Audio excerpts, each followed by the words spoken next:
Boa tarde. Boa tarde. Boa tarde. Boa tarde. Boa tarde. Eu vou compartilhar aqui minha tela novamente.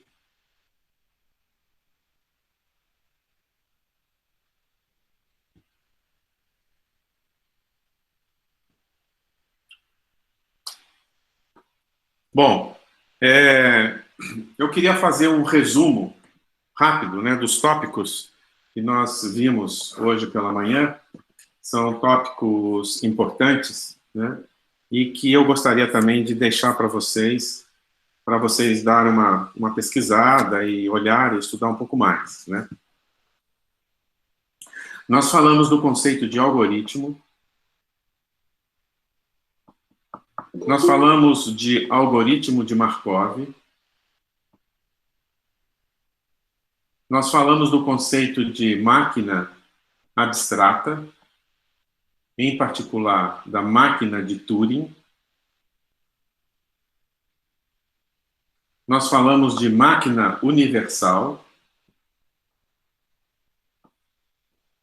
Nós falamos de tese de Church.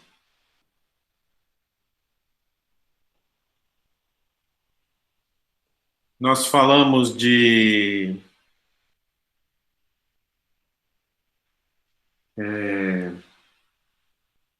funções computáveis.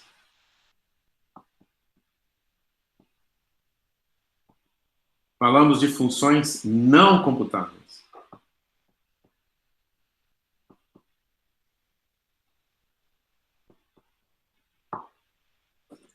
Falamos ainda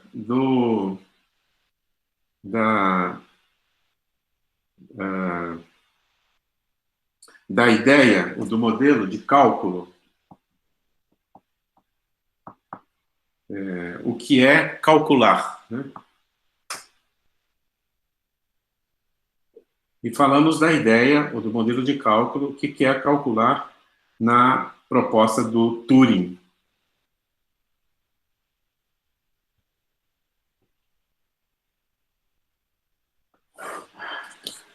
Eu acho que rapidamente, né, de uma pincelada de 2 minutos para cada tema desse, que é tudo muito facinho, né, assim, é tudo muito trivial.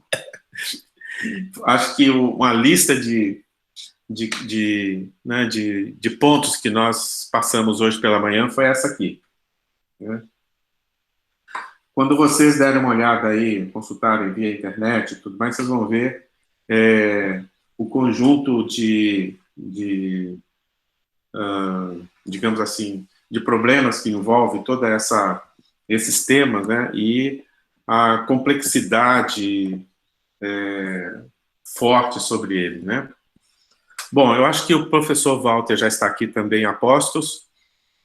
Eu gostaria de, antes de começar, apresentar o professor Walter, que vai nos acompanhar aqui e vai dar uma palha aqui no final, né, quando formos apresentar aí uma parte sobre teorias que envolvem o projeto com a Alemanha.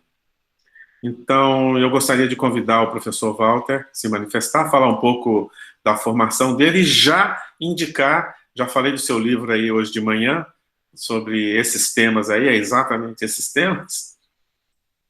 E aí você já pode fazer uma propaganda aí do livro e talvez faturar um ou outro aí. Professor Walter, seu microfone está desligado. Isso. Bom, gente, boa tarde. Eu estou vendo aí 18 pessoas, né? Isso. Mais ou menos 18 pessoas aí. É uma audiência incrível para um momento desse, onde está todo mundo, cada um falando de um lugar e tal, super conectado. Uma ocasião maravilhosa para a gente conversar um pouquinho, né? Bom, uma média está me pedindo para eu falar um pouco da minha trajetória. Eu acho que é importante para que vocês entendam o que eu represento, né, nessa coisa toda. Eu, na verdade, não sou uma pessoa que trabalha na prática de inteligência artificial ou de computação na prática. O que eu trabalho é com a teoria, né? E eu gosto muito de um camarada que é um gênio da computação, vocês devem ter ouvido falar dele, que é o Donald Knuth. Mede, talvez toque alguma coisa do Donald Knuth. O Donald Knuth é um cara fantástico, tem 80 anos, ele é um autista, é uma pessoa autista, que quando ele inventa de fazer uma coisa, ele faz até as outras consequências. E o Donald Knuth, por exemplo, ele não gostava das tipografias que existiam para escrever matemática. Então ele foi e inventou uma chamada LaTeX, né? Foi ele que inventou isso aí e virou um padrão mundial, internacional. Não sei se todo mundo está me ouvindo bem. Como é que Beleza. Tá ótimo. Sim. Tá ok, tudo bem. Excelente, ótimo, obrigado. E o Donald Knuth inventou esse LaTeX, que virou o padrão internacional de escrita matemática. Quer dizer, o cara é simplesmente genial. Cada vez que ele toca no assunto, vira ouro, né? Ele tem aquele livro chamado The Art of Computer Programming, que agora está na versão 4. Versão não, no volume 4. Mas o que é bacana no Donald Knuth, mais do que tudo, é que ele gosta de contar historinha para facilitar as coisas. E eu adoro também contar historinha. Então eu vou contar uma historinha para vocês depois, que na minha opinião vai sintetizar muito bem o projeto da X-Sensor, da plataforma ainda na Alemanha. Mas antes de contar a historinha, então eu queria mostrar uma coisa aqui.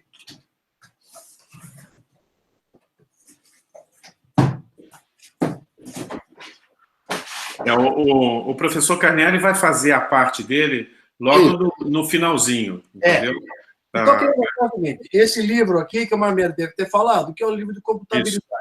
Eu não estou muito preocupado que fazer propaganda, não, porque o ponto não é esse, realmente.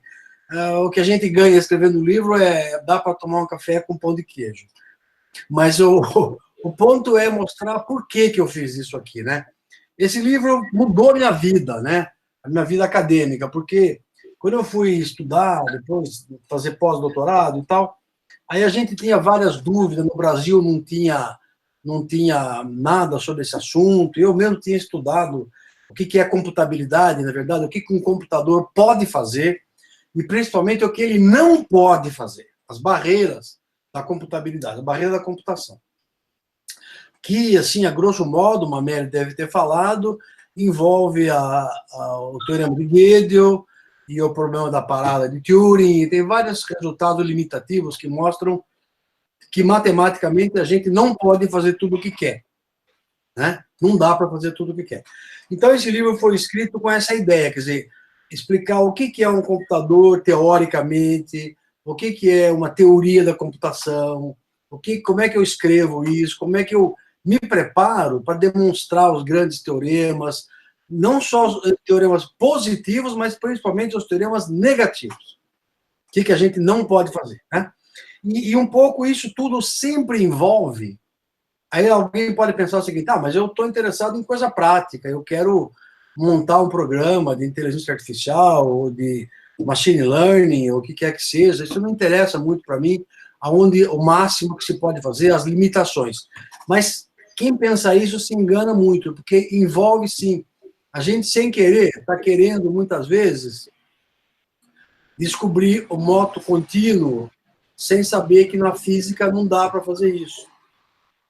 Né? Então, se a gente não tomar cuidado com as partes da limitação, a gente fica inventando uma roda que não existe. Tipo assim, basta colocar uma roda quadrada.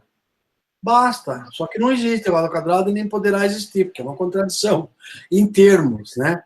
E esse tipo de coisa que a gente vai fazer. Então, a minha contribuição no projeto, eu tenho trabalhado um pouco com a parte do algoritmo de roteamento de cabos, o Ahmed vai falar em algum momento, mas mais recentemente eu trabalhei em fazer o seguinte, tentar entender e escrever um pouco sobre cada uma das fases que vai compor o grande projeto da X-Sensor, que é a plataforma ainda, e não só a deles, que vai compor uma nova abordagem que aqui no Instituto Modal a gente tem para atender essa demanda crescente. Realmente genial, é fascinante mesmo. Difícil pra caramba, pesado, dolorido, mas lindo. É isso que eu queria falar um pouco para vocês. Bom, eu sou professor... Obrigado. Isso, eu vou falar o que eu faço. Eu sou professor eu sou matemático, formado em matemática, com doutorado, pós-doutorado, etc. Então, matemática é a minha linguagem, é a minha praia, mas eu trabalho com lógica, eu trabalho no departamento de filosofia da Unicamp, no centro de lógica, com a parte de lógica e filosofia da ciência, basicamente. Então, embora eu saiba fazer matemática, o que eu faço mais é lógica. E aí envolve filosofia da ciência, teoria da computação, argumento, uma porção de coisa misturada. Enfim, é isso aí. Eu vou ter o prazer de depois discutir com vocês, saber, ouvir de vocês também. Tá? Ok, meu caro, muito agradecido. Obrigado. Pessoal, é o seguinte, a dinâmica eu vou querer mudar um pouquinho, porque eu queria até colocar para vocês, estava discutindo com o Bruno, eu nunca fiz um treinamento nessa modalidade, assim, falando para a máquina, vendo um monte de bolinhas aqui no meu mosaico com letras, né? Cada bolinha com letra tem uma pessoa por trás, obviamente, mas eu não as vejo, não tenho contato, é tudo complicado aqui. Então, muito estranho. É a primeira experiência, hoje de manhã, eu me senti assim, perdido, entendeu? Assim, sem muita referência, né? Então, eu gostaria de compartilhar com você essa angústia e pedir feedback para vocês. Então, eu falei assim, olha, professor, não faz assim, vamos fazer desse jeito, vamos fazer daquele, porque realmente é a primeira experiência e eu não sei o que vai dar aí do outro lado. Nós temos que aprender juntos. Não sei se para vocês também, se já passaram por experiência desse jeito, né? As modalidades que a gente dava na universidade, às vezes era EAD, mas era com coisas mais elaboradas e tudo mais, não era exatamente assim. Então, eu gostaria de me abrir aqui para vocês e deixar que a gente faça um aprendizado em conjunto aqui, tá? Os problemas que ocorrerem e tudo mais. Em particular, eu vi que a interação com vocês é complicada, né? Então, eu estava pensando em fazer o seguinte, vamos deixar o chat em aberto, não é? Eu acho que qualquer manifestação... uma outra falha minha foi o seguinte, eu me desconectei do meeting e, consequentemente, eu perdi as mensagens do chat. Então, também é um probleminha aqui, né? Ou seja, como é que a gente faz para poder não perder as mensagens do chat, né? Professor, sobre isso aí, o Meeting manda por e-mail a gravação da videoconferência e as mensagens do chat. Não, perfeito. Eu estou falando aqui de um intervalo para o outro, Bruno, entendeu? Que eu precisava verificar algumas coisas, algumas pendências e coisas desse tipo, e aí, como eu saí da reunião, aí eu vou ter que pegar lá, baixar, esperar ele mandar, enfim, né? Se estivesse aqui, ficaria mais fácil, né? Então, da próxima vez, eu não saio, né, de um intervalo para o outro e vejo como é que eu gerencio. Mas, de qualquer maneira, a ideia é deixar o chat aberto e vocês se manifestem no chat o tempo todo, entendeu? O Bruno falou que ia me ajudar, então a gente precisa cobrar dele. Né? Tendo alguma coisa aqui, né, que eu preciso interagir e tal, aí ele me ajuda a me fazendo atenção aqui, me chamando atenção. Então, eu acho que é uma maneira que a gente faz, tá? E uma outra sugestão é que a gente faça no finalzinho uns 10 minutos de discussão sobre o que ocorreu, dúvidas, enfim, né? Então, talvez, né, melhore um pouco a nossa situação aqui. E vou perguntar menos para vocês, não é? Ou talvez eu pergunte e faço a resposta na sequência e vocês vão anotando. Enfim, vocês precisam me ajudar a criar essa dinâmica aí para a gente ir aprender junto. Nós vamos ficar muito tempo juntos, então nós precisamos aperfeiçoar isso aí. Ok. Professor, permite uma intervenção rapidamente. O que acontece? A gente, durante esse período que a gente vem trabalhando em home office, a gente usa o Meet direto para ficar em contato, né? Para fazer com que estejamos mais próximos um do outro. Sim. E como a gente usa o Meet como uma ferramenta de segundo plano, né? Cada um está fazendo os seus afazeres, a gente costuma deixar o vídeo desabilitado até para diminuir um pouco a questão da banda. Mas se você se sentir mais confortável que todo mundo habilite o vídeo, eu não vejo problema, não. Tá? Porque você está olhando para o rosto de todo mundo, não para uma bolinha. Tá? Então, assim, quem puder habilitar o vídeo, agora, principalmente agora que a gente conseguiu esse plugin que mostra... Você vai ficar me olhando, Mamed, você ficar feliz, ó, pra minha careca aí. Cara, eu tô com saudade de você, Wellington. Você ficar aqui, ó, curtindo esse visual radical, entendeu? É isso aí. Assim, acho que você consegue ter um pouco mais de noção da reação do pessoal que está todo mundo ouvindo, né? Fica mais humanizado, né? Fica uma coisa menos máquina, entendeu? É muito estranho. Muito, muito estranho. É legal, eu acho que valeu. Essa sugestão aí é boa, sim. Eu acho que a gente não vai ter problema de banda, então, pelo menos, né? Se tiver, a gente vê uma outra maneira. E agora começa a aparecer as pessoas, tá vendo? Ó, já tô me sentindo melhor. É impressionante, é verdade. Estou me sentindo mais em contato. As pessoas estão ali se movimentando. É muito gozado isso. Bom, gente, então é o seguinte. Eu queria só fazer um fechamento, como eu falei para vocês, da conversa que a gente teve hoje pela manhã. E aí o professor Walter está aqui também, ele pode me dar uma ajuda.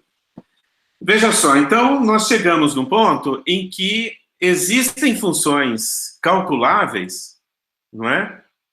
Que são as tais... existem funções calculáveis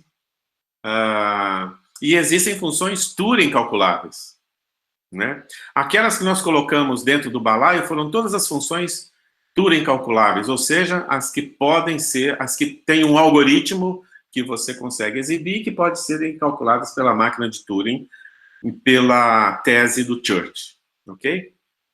Nós estávamos discutindo o seguinte, bom, então, o que a inteligência artificial vai fazer com isso? Né? E o que ela pode fazer com isso?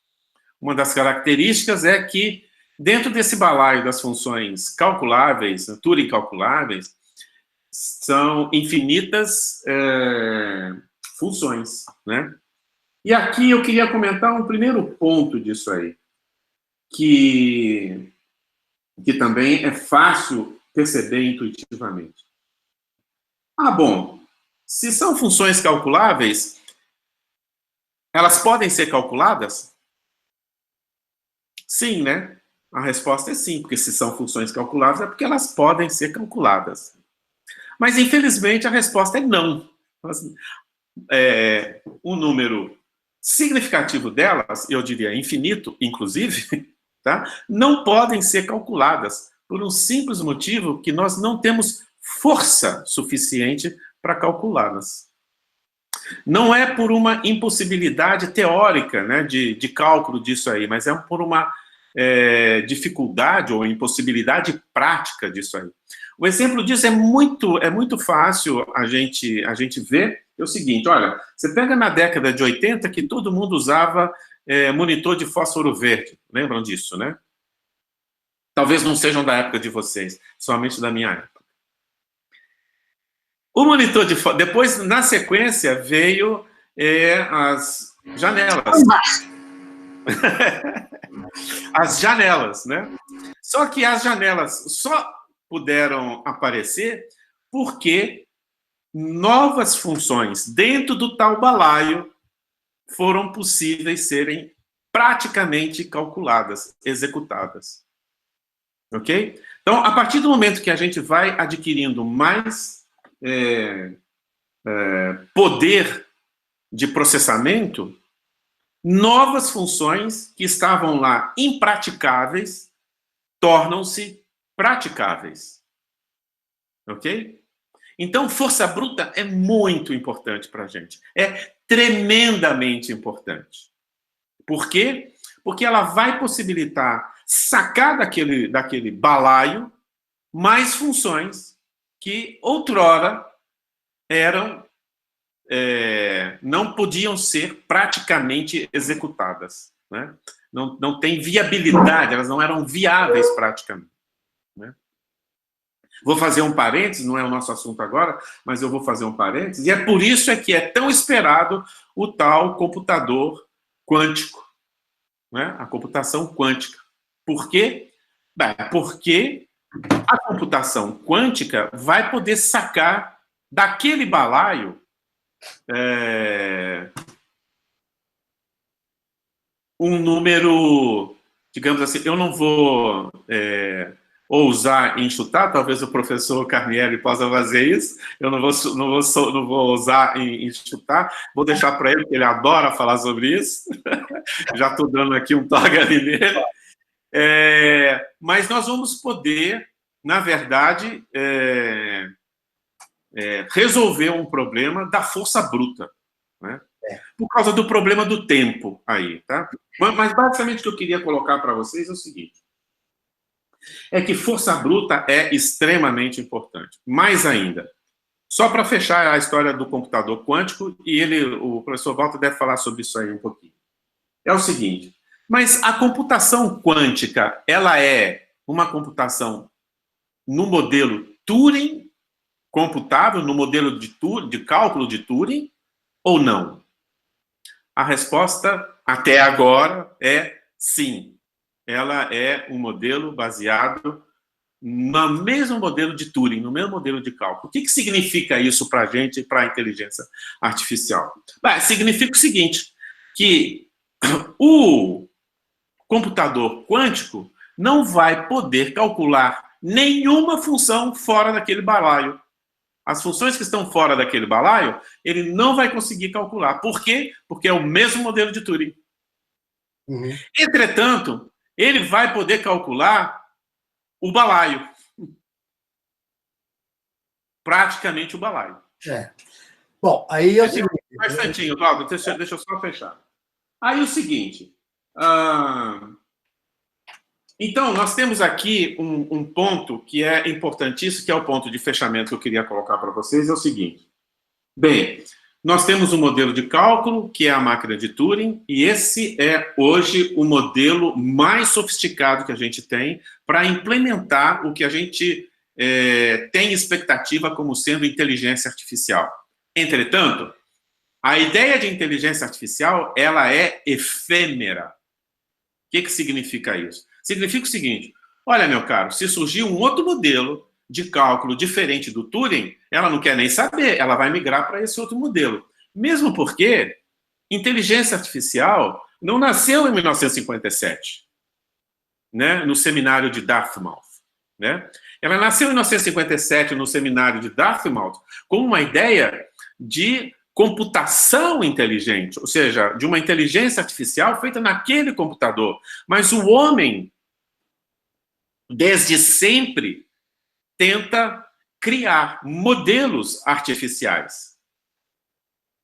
Desde os gregos, nós temos a mitologia contando isso para a gente, nós temos o Egito, nós temos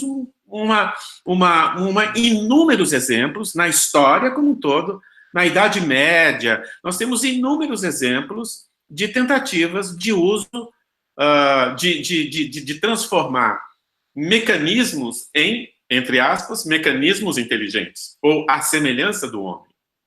Então, isso não é de agora, isso está no âmago, digamos assim, do pensamento humano e das atividades humanas. Portanto, a inteligência artificial, isso é uma coisa importante, ela é absolutamente efêmera, ela migra, porque essa expectativa do homem, ela é muito maior do que a ideia de cálculo desenvolvido para esse paradigma que nós estamos verificando, que é o computador moderno. Ok? Então, esse aí é um ponto. E um outro ponto importante é o seguinte, bem, nós temos dentro daquele balaio, então, as funções Turing computáveis, e esse conjunto de funções pode ser, ou, né, ele certamente é tão significativo que o que se conseguirá a partir somente dessas funções que estão dentro do balaio, né, de simular a inteligência humana, é muito, muito significativa, é muito importante, é muito grande, a ponto de estar previsto, ou uma possibilidade muito clara de ocorrer uma coisa que está sendo conhecida como singularidade. Né? O que é isso? A singularidade é exatamente aquele momento preciso, parecido com a singularidade lá da astronomia, é aquele momento preciso onde não será possível reconhecer quem é homem, quem é máquina. Ou seja, aquele momento em que não vai mais poder fazer, não vai ser possível mais fazer essa distinção. Aí, eu adoro falar sobre um filme que ilustra isso, do meu ponto de vista, da maneira mais inteligente possível, né? Desde o início, e aí depois a gente tem conversas à parte sobre isso aí, né? Obviamente não vai ser aqui. Mas eu quero deixar registrado o Blade Runner, né? Que é exatamente o modelo, né, do que eu estou falando, né? E isso aí é 83, né? Primeiro foi 83, eu acho que foi isso. Quer dizer, exatamente essa possibilidade, né? Ou seja, ele termina o filme com uma frase que eu quero terminar aqui, que é o seguinte: mas e daí? E daí se a Raquel for ou não ciborgue? Eu não quero saber disso, eu quero ser feliz. Tchau. Pegou a Raquel debaixo do braço e ficou com ela. Ok? Então, esse é exatamente o ponto, né, do qual eu estou falando. Ele sabe que a Raquel é uma ciborgue, né? Obviamente ele também tem aquelas fantasias lá e não sei o que e tal, mas não interessa, né? A ideia é exatamente essa, é um humano, né, com uma máquina e dizendo o seguinte: olha, tudo bem se for máquina, e daí?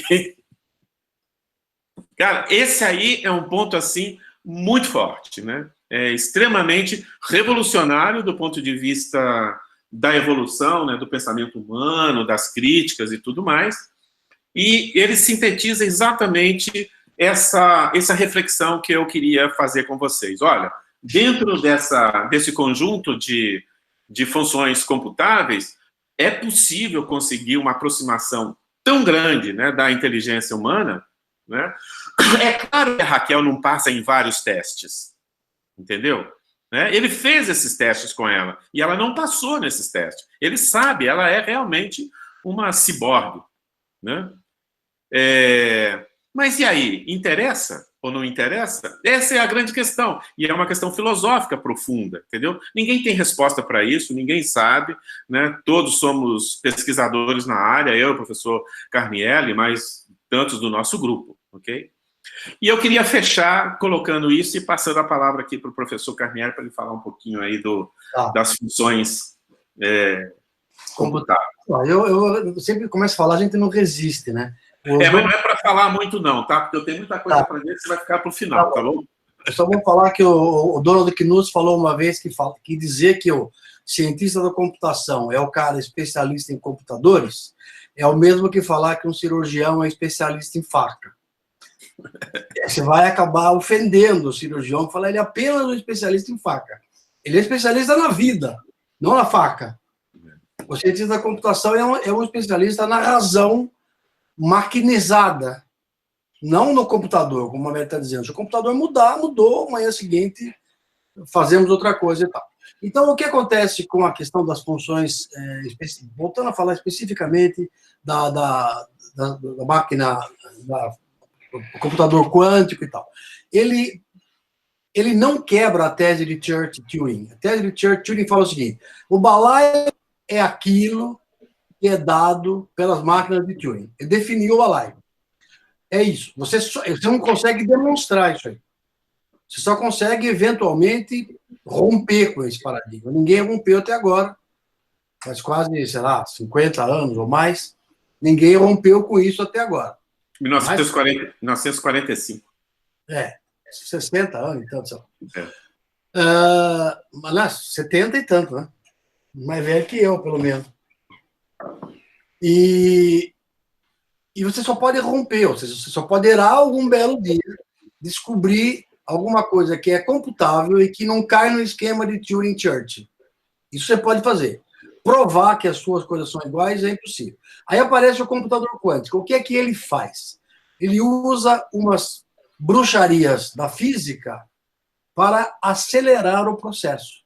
Quer dizer, ele não vai colocar mais funções no balaio, ele só vai fazer algumas que estavam esquecidas passarem para o balaio de roupa limpa. Quer dizer, lavar rápido. A máquina de Turing lava lento e o outro lava rápido. Ninguém lava jato, só lava rápido. Tá? Só isso. E aí o que acontece? Ele tem as máquinas de Turing, os computadores quânticos, têm um processo chamado speed up, aceleração quântica. Eles, se uma coisa leva 2 elevado a 10 horas, eles vão levar 10 horas. Eles fazem o logaritmo, né? Faz o log. Aliás, nós vamos ter que falar de log, né, mãe? Porque log é tão importante que aquilo... Probabilidade. Logaritmo é uma coisa que mata a cabeça das pessoas. Vamos ter que falar. Mas então o computador quântico ele passa o log nas coisas. Quer dizer, se uma coisa era 2 elevado a 5, ele faz por 5. Ou 3 elevado a 5, ele faz por 7. Sei lá. Uma coisa parecida assim. Então ele reduz muito o tempo de computação, né? Mas ele não reduz o tempo de tudo. Tem coisa, inacreditavelmente, isso não dá para falar agora, mas tem alguns algoritmos clássicos que dá para melhorar no clássico e ele, o quântico, não melhora. Quer dizer, não é uma panaceia universal. Não é uma coisa universal. Tem aquele que... Já foi demonstrado isso matematicamente. Foi demonstrado que ele não resolve tudo. Ele resolve uma boa parte, ele melhora, mas não tudo. Quer dizer, nós vamos ter, uma vez conversando com aquele cara que é um dos fundadores do CIC, o Donald Davidson, ele falou para mim que é o seguinte, na opinião dele, os computadores daqui a 50 anos vão ser uma mistura entre quântico e clássico, um híbrido, né? Assim como não é possível ter uma coisa puramente eletrônica, que não tenha um componente mecânico, qualquer robô, por mais avançado que seja, ele não é eletrônico só. Ele tem que ter um suporte mecânico. Então é impossível jogar fora o suporte mecânico. Ele diz, é impossível jogar fora o suporte clássico. Nós vamos ter computadores clássicos com periféricos quânticos. Então, leitor de memória quântico, sei lá o quê. Não sei o que vai acontecer isso, mas ninguém consegue saber. Quem conseguir saber isso, sair na frente dos chineses, né? Já estão na frente. Mas, então é isso, o computador quântico é uma coisa fabulosa que a gente tem que levar em conta. Por exemplo, ele vai conseguir quebrar quase todos os códigos que a gente tem hoje de criptografia, que eles são baseados na dificuldade de computar. O código criptográfico, ele quer problema difícil. Ele busca um problema difícil para ele se apoiar nele. O computador quântico vai resolver rapidamente os problemas difíceis da criptografia. Esse, pelo menos, ele resolve. Então, o que a criptografia vai ter que fazer? Arranjar um outro problema mais difícil ainda. Veja que a função, então, do cientista da computação não é resolver problemas, às vezes é arrumar problemas difíceis. Né? Arrumar problemas impossíveis para o computador poder parar. É um tampão nele ali. Espera aí, para um pouco ali, uma pedra no meio do caminho. Quer dizer, é muito interessante tudo isso, eu acho fascinante. Se a gente começar a falar, não acaba mais, mas devolvo a palavra ao Mané. Ok, professor, obrigado. Gente, então, encerramos aqui a primeira parte, né, que eu fiquei de dar uma visão um pouco diferente do que vocês vão encontrar na mídia e eu vou atrever a falar o seguinte, no oba-oba da inteligência artificial de hoje. Né? E, ao longo do curso, nós vamos falar um pouco sobre isso, evidentemente, mas, basicamente, dizer o seguinte, não entenda machine learning, deep learning e seus derivados como sinônimo de inteligência artificial. Tá? Ela é um pedaço da inteligência artificial, mas a inteligência artificial é muito maior do que machine learning e os seus derivados, digamos assim. Né? Existem várias abordagens, né? E uma das abordagens que mais teve sucesso, mesmo quando a inteligência artificial enfrentou o seu período o seu período de, como é que chama, de negro, né? Na década de 90 e início dos anos 2000, né? O que teve mais sucesso ficou conhecido como sistemas especialistas, expert systems, que está espalhado para tudo enquanto é lado, principalmente nas áreas de finanças e automação. Eu próprio trabalhei com vários deles na área de automação, e sempre foram um sucesso. Estes sistemas não são sistemas que fazem parte dessa tradição do Deep Learning, né, mas faz parte de uma outra abordagem que é conhecida como abordagem simbólica. Na verdade, essa abordagem simbólica é uma espécie de eufemismo, né, porque se vocês se recordarem lá da máquina de Turing, né, que a gente falou, a máquina de Turing, ela só consegue manipular com 1 e 0. Na verdade, ela não tem ideia do que é o 1 e do que é o 0. Ela tem ideia de estado diferente. Por exemplo, o 1 pode significar mais 5 volts e o 0 0 volts ou 3 volts, uma diferença só de potencial, entendeu?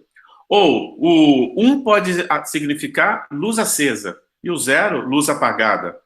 Ou ainda, interruptor acionado e interruptor aberto. Quer dizer, é um conjunto de, sei lá, 100 números de possibilidades, e isso aí, na verdade, são estados, né? Estados diferentes. Então, é possível mapear estados diferentes binariamente. Então, no fundo, o que a máquina de Turing faz é uma manipulação de símbolos que estão conectados, estão relacionados a estados. Então, a conclusão disso é o seguinte, que tudo no computador é simbólico. Não existe mais nada a não ser simbólico. Inclusive Deep Learning, inclusive todas as outras coisas, o que está por trás de tudo isso aí são símbolos, né? Mas ficou conhecida com essa abordagem, né, simbólica, né? E a abordagem da Machine Learning é uma abordagem que é conhecida como conexionista, que ela é uma abordagem estocástica, uma abordagem probabilística, né? Estatística, onde as inferências e os comportamentos e tudo mais são todos com base em probabilidades, ok? Então, são enfoques um pouco diferentes, com um sucesso enorme, com toda razão, né?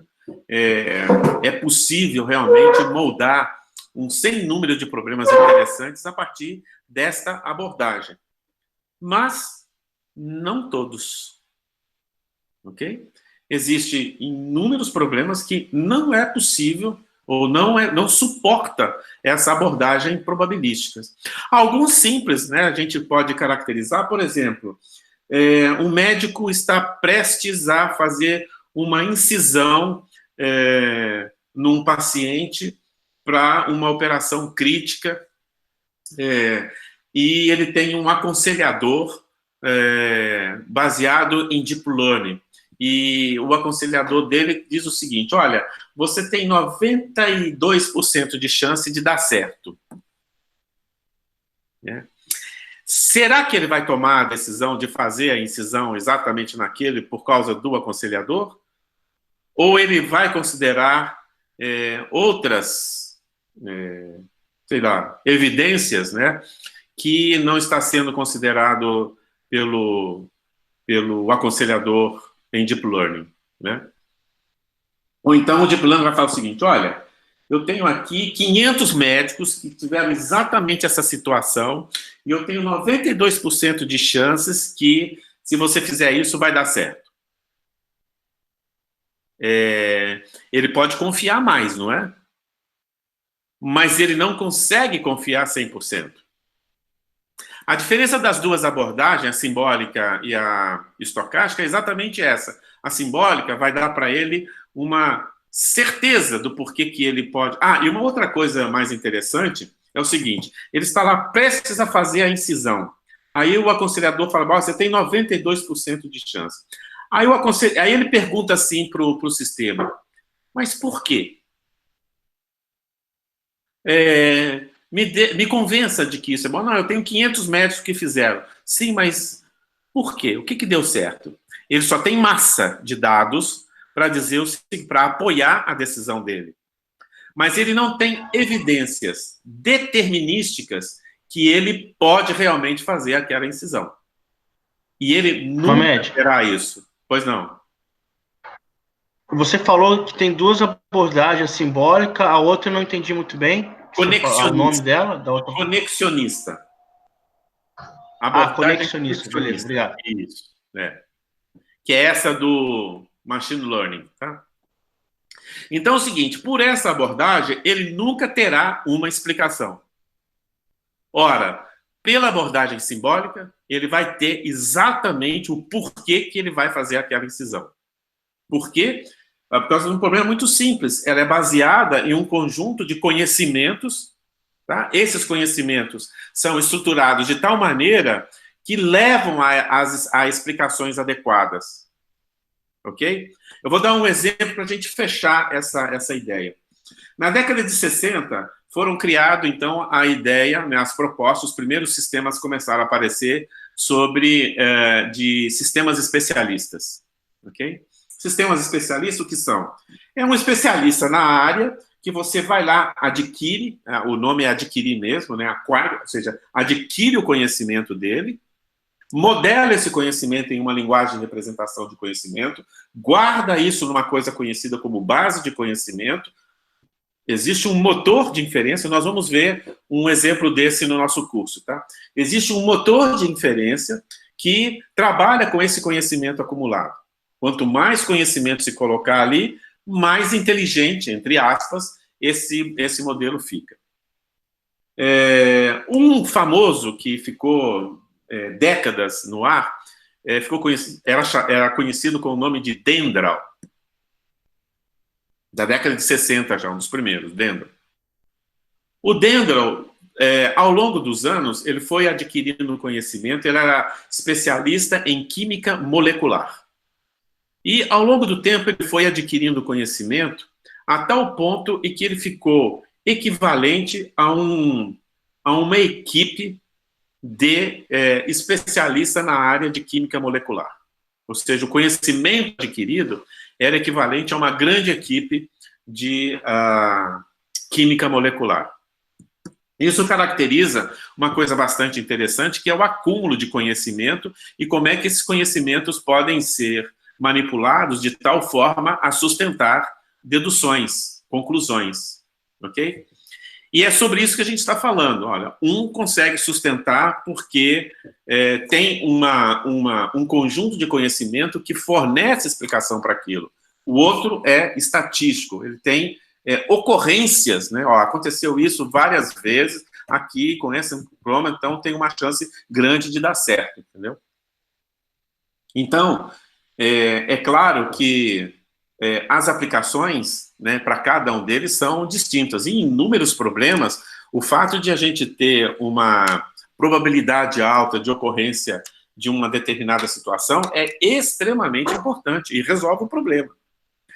Mas naquelas situações onde a gente tem criticidade, né, não é possível usar tal abordagem. Então, isso aí é um ponto importante. A programação em lógica e o Prolog está exatamente na abordagem simbólica. Ela pertence exatamente a essa abordagem simbólica. Nós vamos ver que essa situação, né, é possível ela ser modelada. Eu vou apresentar para vocês, inclusive, um sisteminha desse, modelo pequenininho, obviamente, é só o conceito, né, mas nós vamos ter condição de manipular um pouco isso aqui. Então, era essa, mais ou menos, o fechamento que eu queria fazer para vocês e um pouco a introdução da ideia da programação em lógica. Eu vou compartilhar a minha tela, porque eu já vou mostrar um pouco para vocês a segunda parte agora, que é o que eu havia prometido, que é apresentar sobre o projeto da X-Sensor, né? Então, eu vou mostrar um pouco o projeto da X-Sensor. A minha primeira parte é falar um pouco geral do que é, de quais são as expectativas do projeto, o que está acontecendo e tudo mais. E, no final, o professor Carnielli está elaborando aí um white paper, né, com o conjunto de todas as teorias envolvidas nesse projeto, né? A nossa missão é demonstrar que, olha, essas teorias que nós estamos utilizando, elas dão conta realmente de modelar isso que nós estamos, né, isso que a empresa lá da Alemanha está com expectativa. A ideia é demonstrar para essa empresa que essas ferramentas são as ferramentas mais adequadas para atacar o problema. Tá? Essa é a ideia.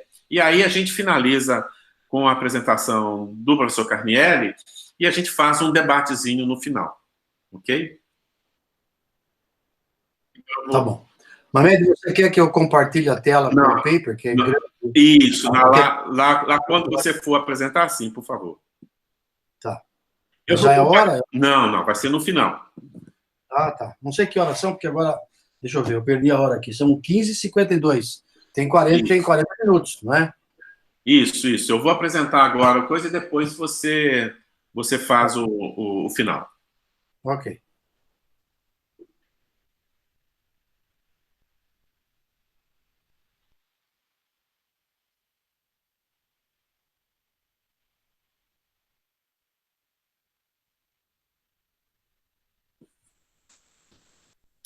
Quando chegar a tela, vocês, por favor, me indiquem.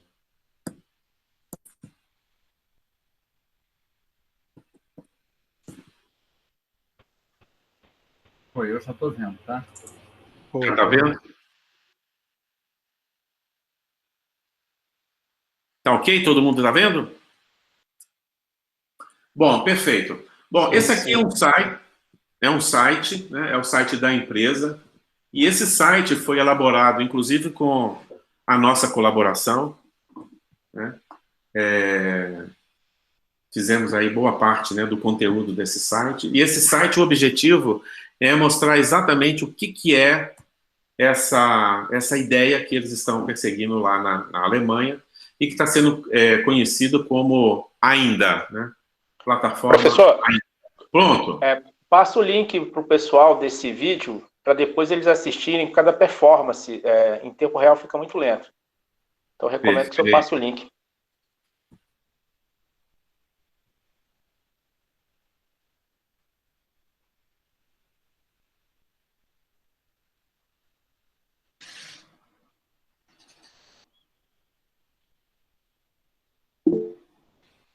Pronto, já está aí com vocês.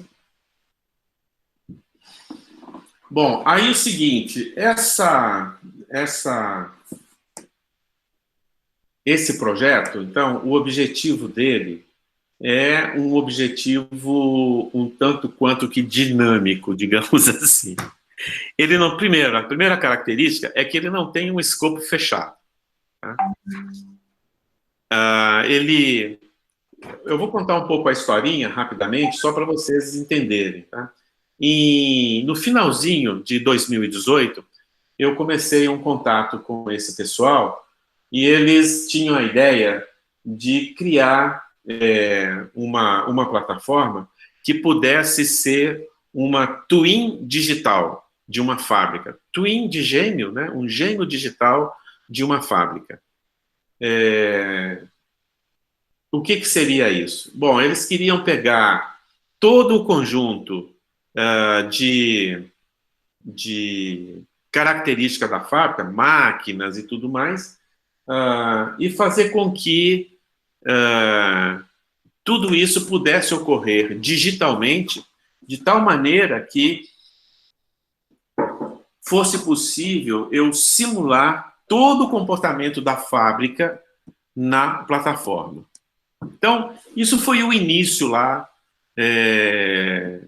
de finalzinho de 2018, e eu acabei discutindo muito com eles sobre essas expectativas, e logo no finalzinho de 2018, eles ficaram muito entusiasmados porque eles conseguiram o primeiro aporte de recursos, né, de investimento para essa ideia, né? E a maneira de eles fazerem tudo isso é o seguinte: primeiro eles fazem um site, jogam as ideias e diz o seguinte: ó, estou fazendo isso, alguém interessa? Então, nessa primeira iniciativa lá, eles já conseguiram interesses, né, bastante forte nisso aí, e na época também houve uma colaboração nossa com um projeto lá da BMW, exatamente dentro dessa mesma expectativa, né? Eles já conseguiram um cliente, que era a BMW, para fazer uma parte, um pedaço muito pequeno dessa história, e eles foram aprendendo com tudo, entendeu? Aprendendo com as demandas, aprendendo com os clientes e tudo mais. Eles não são fracos, não, tá? Eles fazem parte de uma holding com mais de 30 empresas, né? A maior deles tem um faturamento de 2,5 bilhões ano, na Alemanha, no sul da Alemanha. Então, e a especialidade dessa empresa, que tem o nome de MURR, M-U-R-R, é cabos, né? Uma boa conjunto de atividades que eles fazem é na parte de cabos, cabeamento. Bom, essa ideia foi evoluindo, né?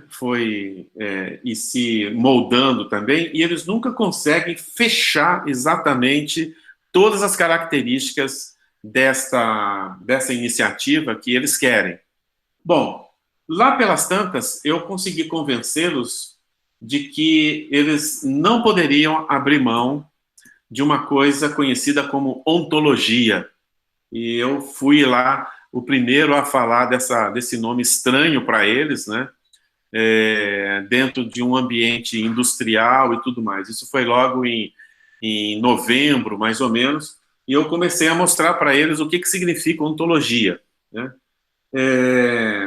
Eu já tive a oportunidade de orientar várias teses na área de ontologia, e a última que eu orientei na área, nós conseguimos desenvolver uma ferramenta que é o OntoProlog, né, uma ferramenta de tratamento de ontologias. Nós vamos ter a oportunidade de falar também sobre isso ao longo do nosso contato. E mostrei para eles que essa ferramenta era fundamental para eles desenvolverem a ideia. Eles compraram a minha venda, né, o meu produto, eles compraram o meu discurso, né, e acabaram fechando um contrato com a gente em... quando é? Então, fevereiro? O contrato foi assinado no dia 5 Não, em dezembro, né? de 2019. Dezembro, Mas eu estive lá, e o professor Carnielli também esteve na equipe que eu coordenei na Alemanha, em maio, entre maio e junho. Então, eles demoraram mais de 6 meses, né, para poder fechar o contrato. Então, teve um tempo aí razoável de negociação e tudo mais, mas fecharam o contrato conosco em dezembro. E nós já conseguimos iniciar o projeto em dezembro, né? Bom, obviamente, o escopo do projeto para as atividades do modal está bem delimitado, mas o escopo da ideia deles, não, né? O escopo da ideia deles está em transformação. Eles acabaram adotando um método que é conhecido como blitzscaling, né, de desenvolvimento, que é o seguinte: nós temos esse sonho aqui e queremos chegar nesses sonhos. E a nossa atividade agora é desbravar fronteiras, resolver problemas para a gente chegar nesse sonho. Tem muitos problemas envolvidos aqui, não é? E eles querem avançar para poder chegar nessa coisa desse sonho. O que vocês estão vendo aqui com essa animação, a ferramenta que está por trás disso aqui é o Unreal. Alguns de vocês certamente já devem ter ouvido falar, né? Sinaliza aí com a mão para mim quem já ouviu falar. Beleza. Unreal é uma plataforma de jogo, de joguinhos, né? De jogos. Espetacular, porque ela faz uma renderização em tempo real, né? E a ideia é exatamente pegar toda a fábrica, né? Os CADs, né? De toda a fábrica, renderizar isso aí em Unreal e fazer uma imersão em realidade aumentada dentro de um ambiente Unreal, né? Em realidade aumentada e operar diretamente nessa máquina, né? Essa máquina que vocês estão vendo aí é uma máquina que foi criada por um dos engenheiros deles, ele criou toda a máquina. Na verdade, essas máquinas são criadas em plataformas CAD, né, profissionais, são CADs especiais, CADs industriais, né, e você monta a máquina toda dela no CAD, depois que ela tiver tudo ok, você vai fazer a fabricação, a produção da máquina propriamente dita. Então, essa máquina é uma máquina, então, eu vou colocar entre aspas, real. O que é real aqui? Ela realmente possui um conjunto de componentes reais, de mercado. Tudo que vocês estão vendo aqui são componentes de mercados reais. E é uma máquina, portanto, que poderia, em tese, ser fabricada. Ela foi construída exatamente para poder construir a ideia do projeto, né? Portanto, todas as medidas, tudo que vocês estão vendo aqui em termos de espacialidade, tudo é real, tá? É tudo com medidas de componentes de mercado. Então, são coisas realistas, né? Muito bem. Então, em função dessa proposta, né, eles querem, dentro de uma determinada perspectiva, eles querem fazer exatamente o que essa animação está fazendo. Eles querem chegar, explodir essa máquina, tá? Entrar dentro de cada detalhe dessa máquina e poder configurar a máquina nas suas mais variadas maneiras. O que vocês estão vendo é um cabo saindo de um ponto, chegando no outro. Isso a gente chama de configuração de cabos, tá? Ou roteamento de cabos, mas é um configurador, né? É um configurador de cabos. E ele funciona totalmente com base em inteligência artificial. Esse é um dos produtos que nós estamos entregando para eles, né? Ou seja, como é que ele vai, então, produzir cabos de tal maneira a fazer uma coisa que eles conhecem como instalação elétrica, né? Como é que vai ser a instalação elétrica dessa máquina? Onde é que vai ficar o painel de controle elétrico e os cabos saindo de lá? Onde que os cabos vão passar? Os cabos, eles possuem restrições, né? Tem outras animações aqui. E os cabos possuem restrições de percurso, né? Ou seja, eles não podem passar em qualquer lugar, porque pode ser que ali tenha uma temperatura inadequada para o cabo, pode ser que por ali tenha um campo magnético que o cabo não pode estar suscetível. Enfim, tem inúmeras restrições que faz com que que o cálculo do seu cabo não seja um cálculo muito trivial, entendeu? Deixa eu ver aqui para eu...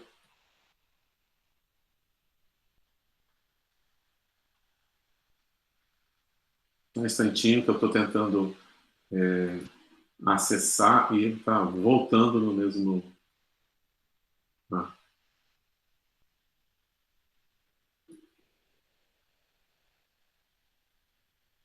Tem uma animação aqui sobre do cabo que ela vai ser exatamente isso que eu estou falando para vocês, que vão ser onde ele pode, onde ele não pode passar. Essa Industrial Semantics aqui foi o que a gente propôs. Daqui a pouco eu vou falar um pouquinho sobre ela, mas eu vou pegar uma animaçãozinha aqui que vai dar uma ideia melhor. Então é o seguinte... Voltou? Voltou.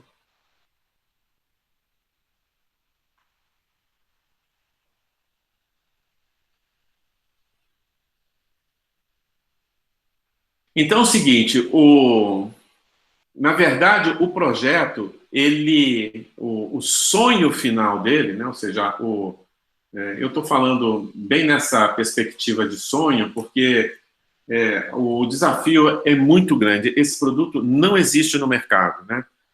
O principal concorrente de produtos dessa natureza, e uma das maiores empresas do mundo nesse tipo de coisa, é a Siemens, que também é alemã, né? Eles têm uma aproximação muito grande com a Siemens. E a Siemens não possui um produto desse, não tem um produto desse. Então, ele é realmente bastante inédito. Nessa animação, vocês veem que tem uma bolha, tem alguns sinais dizendo o seguinte: olha, o cabo, quando ele chega nesse ponto, ele tem restrições, ele tem que virar para a esquerda, ele tem que virar para a direita, ele não pode passar por ali, pode ser que aquilo ali já seja um espaço reservado para um outro cabo passar, né, que tenha maior prioridade.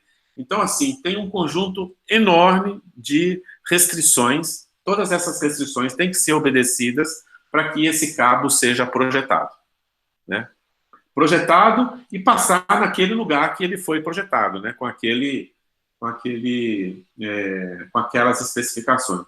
E o cabo, ele tem uma complexidade razoável também, ele não é somente um cabo, mas ele tem uma cabeça, um tipo de conector. Esse conector não é universal, ele tem que estar adequado ao equipamento que ele vai ser conectado.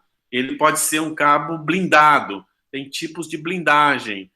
Olha, tem um mundo só para cabos, entendeu? Então, ele, por exemplo, ele não pode sofrer uma torção máxima, ele tem um ângulo, né, máximo que ele pode ser flexionado, né?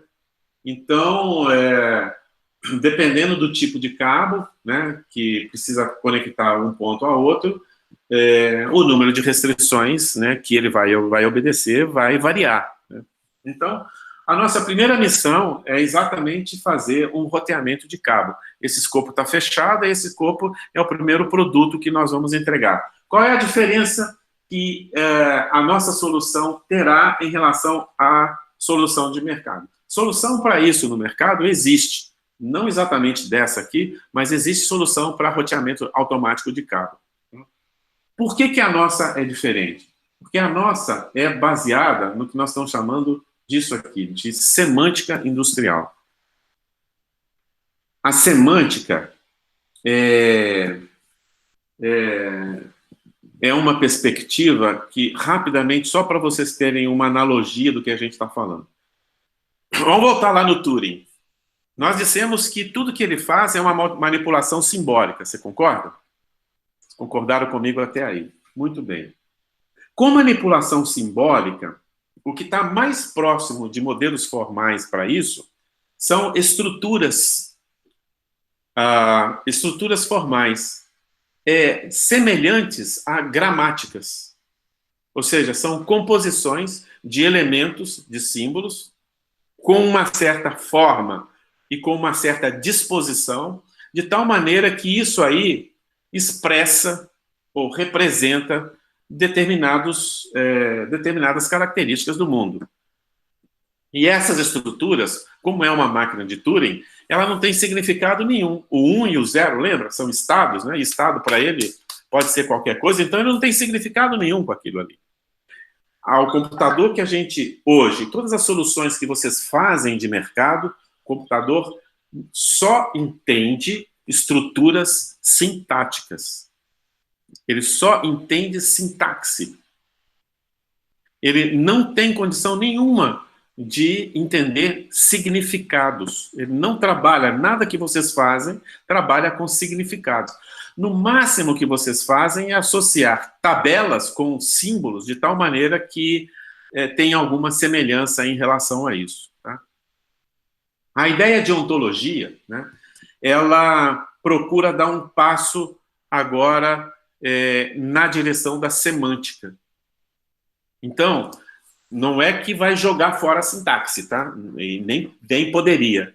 Mas é associar a essas estruturas, a essas gramáticas, um significado, uma interpretação. Ok? Se a gente conseguir fazer isso, se a gente conseguir pegar a computação hoje, tá, e associar significado ao que a gente faz hoje, A expectativa que a computação tem, né, que os cientistas, nós temos nisso aí, é um passo, assim, gigantesco. Praticamente uma mudança, não é mudança de paradigma, eu não gosto de falar de mudança de paradigma nesse caso, mas eu vou falar, assim, de uma evolução paradigmática. Não é mudança de paradigma porque nós não estamos negando a sintaxe, entendeu? Nós estamos associando a sintaxe agora uma estrutura de semântica de tal maneira que essas duas coisas trabalhem junto, como é a nossa linguagem natural.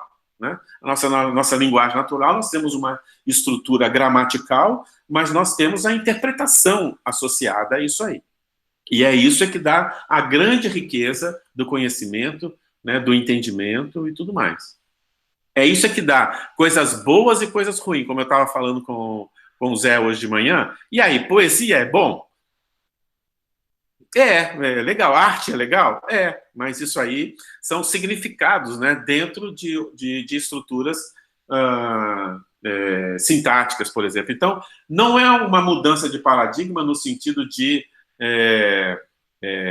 jogar fora, né, alguma coisa para pegar uma outra melhor. Não, não é isso. É uma associação, né, de tal forma que a gente vai conseguir uma mudança, aí sim, uma mudança paradigmática no sentido de qualidade, né, no sentido de evoluir. Nós vamos fazer daqui para frente, então, soluções para problemas com base na interpretação, com base na semântica, né, e não somente com base nas estruturas gramaticais. Né? Então, isso é bastante significativo.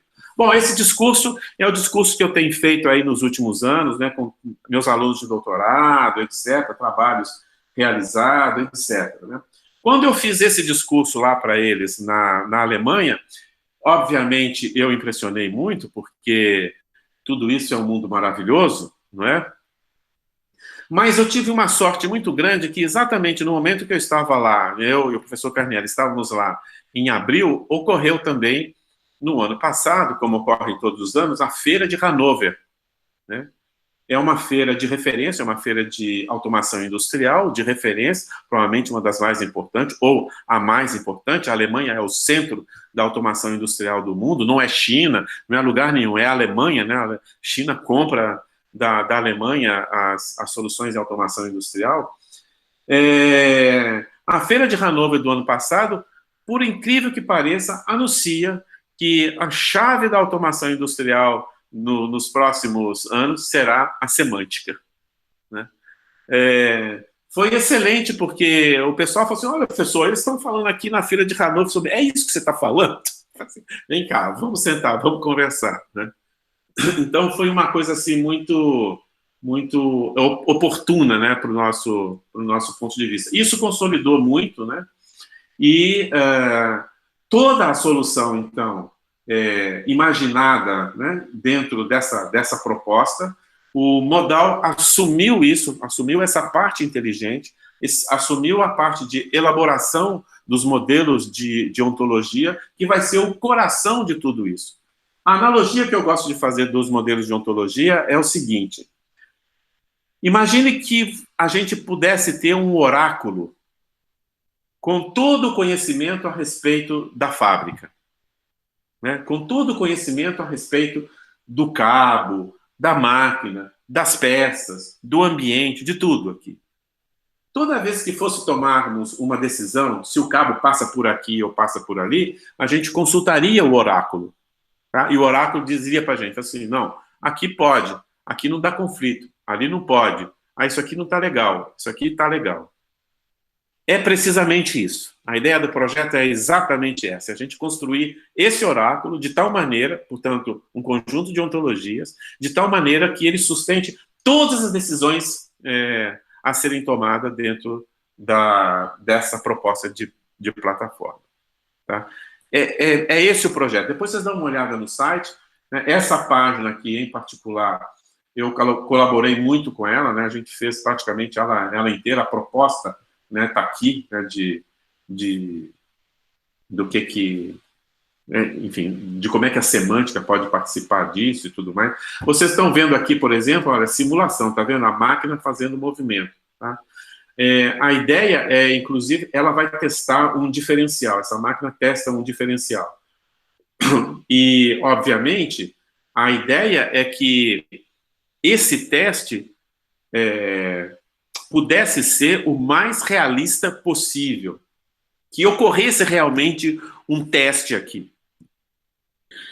Eles me pediram, inclusive, para eu avaliar esse problema, e tem um grupo de professores parceiros do modal na UFMG que devem fazer, esse aqui é o diferencial, tá vendo? Que deve fazer a modelagem da física da máquina e do diferencial, ou seja, a cinética, a parte de termodinâmica e um conjunto de modelos, né, que simulam as leis da física para que se consiga fazer essa simulação que está sendo apresentada aqui. Ora, tudo isso é muito baseado em ontologias, né? Tudo isso é calcado em ontologias. Então, qual é a diferença da nossa solução para cabos em relação do mercado? É que o nosso, nós estamos usando um roteador semântico de cabos, né? Um roteador com base em ontologias, e isso também é inédito. Então, o projeto como um todo é recheado de inovações, né? Essas inovações foram criadas lá, né, dentro de todo esse contato que nós tivemos no finalzinho de 2018 e ano passado até agora, ok? Eu gostaria, então, de deixar esses alguns minutos. Walter, você não tem muito tempo, você tem aí uns 10 minutos, se fosse possível, para a gente também ter um espaço para discutir e falar um pouco sobre o trabalho que está sendo desenvolvido rapidamente sobre as teorias. Em 10 minutos eu só posso falar tchau.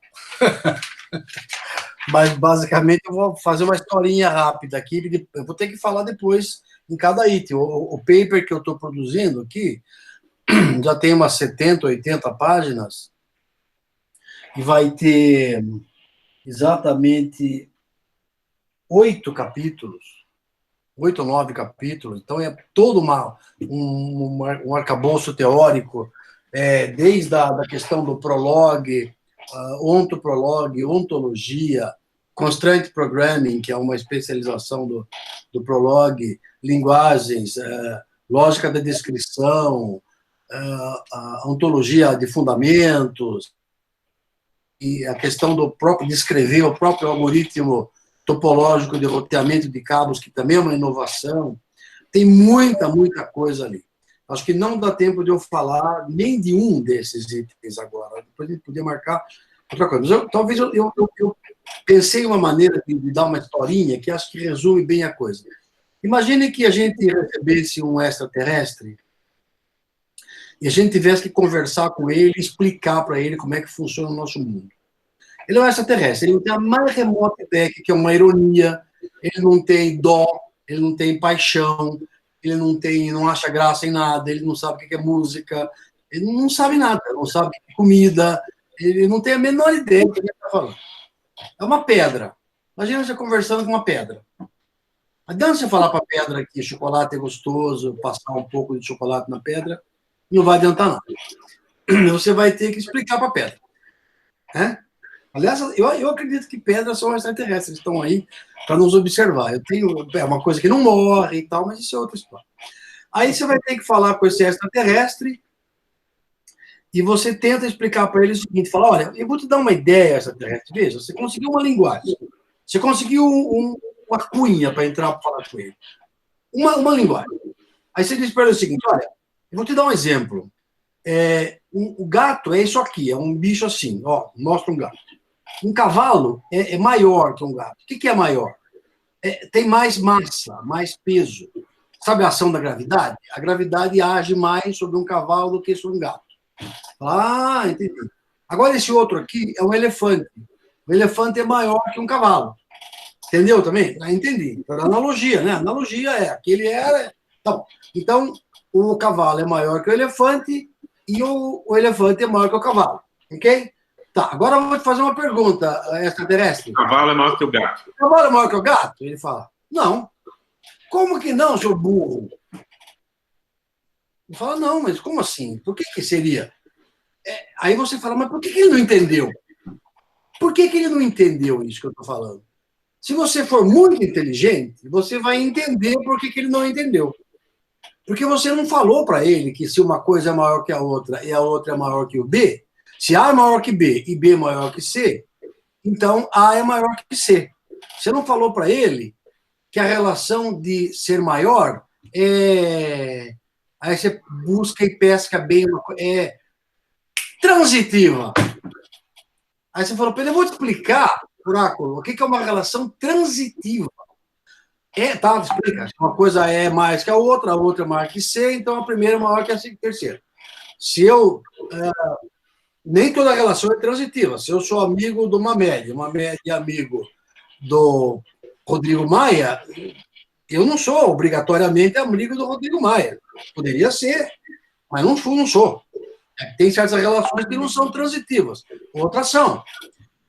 E aí o extraterrestre fala, então eu entendi. Então agora, essa daí é transitiva, é. Aí você fala o seguinte, mas peraí, vai acontecer isso outras vezes. Ele não vai entender várias relações que está acontecendo. Só falando disso. Só falando de relações. Então eu vou explicar para ele um pouco de uma coisa chamada lógica. Aí você explica, você faz um curso de Prolog, explica para ele e tal, o que é. Então agora você já está com um pouco mais de base. Aí você pode perguntar para ele certas coisas e falar assim, o extraterrestre, usa aquilo chamado lógica. Se a lógica te falar que uma coisa é X, você pode acreditar que eu também vou acreditar que é X, nós vamos concordar. Então, veja, o que a gente está fazendo quando estuda inteligência artificial, machine learning, seja na abordagem simbólica, mais abordagem simbólica, abordagem que uma média chamou de conexionista, que também ele usou o termo, agora de pouco, probabilística, ele usou mais um outro termo ainda. Estocástica? Estocástica, ele chamou de estocástica. Essa é um pouco diferente. Essa é um pouco diferente porque essa não explica. Não explica.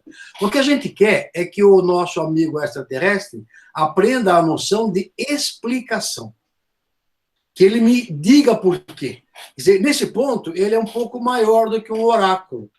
Porque lembra do oráculo de Delfos, que ele, um grande general foi consultar o oráculo e ele falou assim, posso lutar amanhã? Vai dar certo? Ele fala, um grande império será destruído. Ele fala, opa, é comigo mesmo, é amanhã que nós vamos.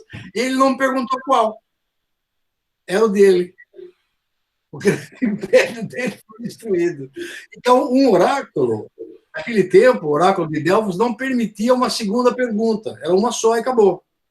O nosso oráculo que a gente quer perguntar, ele permite que você pergunte por quê, hein? Aí ele vai explicar por quê. A hora que ele explicar por quê, você fala, bom, peraí, então não é comigo, não. O grande império que vai ser destruído era o meu? Meu, peraí, então não vou, né? Não vou lutar ainda, não. Vou melhorar meu exército aqui. Quer dizer, nós estamos... Inteligência artificial, do jeito que a gente está vendo, é ensinar um extraterrestre. É mostrar para o extraterrestre que mundo é esse. E é exatamente isso. A máquina é um extraterrestre, ela não entende nada. A gente está tentando, por meio de símbolos, de sinais, botar um pouco de semântica, um pouco de understanding, de entendimento dentro dele. Meaning. O que está fazendo? Meaning. Exatamente. Meaning, understanding, mind, né? Tudo esse tipo de coisa. Agora, a outra parte estocástica ou probabilística, não, é assim, todo mundo faz, aqui o médico vai cortar, ele fala assim, corta aqui, tem 92%, pegando o exemplo de uma média, de chance de dar certo. Mas, se der errado, o paciente morre em 5 minutos. O outro lado aqui tem só 70% de chance de dar certo, mas se der errado, dá para a gente botar ele na UTI e tem chance de salvar. O que eu faço? A decisão é humana. Você vai ter que pesar quanto vale uma vida para você, se tem lugar na UTI, se tem respirador, sei lá. Aí tem tanta coisa para ser decidida, porque o médico, com base numa explicação, ele pode, então, tomar a decisão dele. O que tem mais probabilidade não é obrigatoriamente o melhor. se a contrapartida não tiver bem explicada, não tiver clara, né? E aí é uma questão terrível, humana, de tomar decisão, é o que a raça humana tem feito, racionalizar, reasoning, racionalidade. Então, aquilo que eu falei no começo, que o cientista da computação não é aquele que é especialista em computação, em computadores. Ele é especialista em raciocínio enfiado dentro da máquina. Não em qualquer raciocínio, não é raciocínio filosófico, não é raciocínio matemático, é em raciocínio perante a máquina. Se eu tivesse que explicar isso em poucas palavras, eu diria isso. Inteligência artificial simbólica, que nós estamos usando no projeto ainda, lá nos Sensors, é botar reasoning, botar raciocínio e semântica, meaning, dentro da máquina. Por isso que é dificílimo, e se a gente conseguir, não vai ser só a Sensors que vai se beneficiar disso. É um super produto. É um super ultra produto. E nós estamos lá trabalhando, mas muito, muito nessa direção, e todo mundo entusiasmado, porque é lindo, é um negócio maravilhoso. E eu estou trabalhando, assim, 30 horas por semana para escrever cada sessão do negócio, e não paro porque nem vi passar a quarentena, seriamente. Nem vi. Não estou nem, eu estou achando até, por mim, não está tão complicado. Claro que é muito triste ver gente morrendo, mas quando não for comigo ainda... Né? Mas, enfim...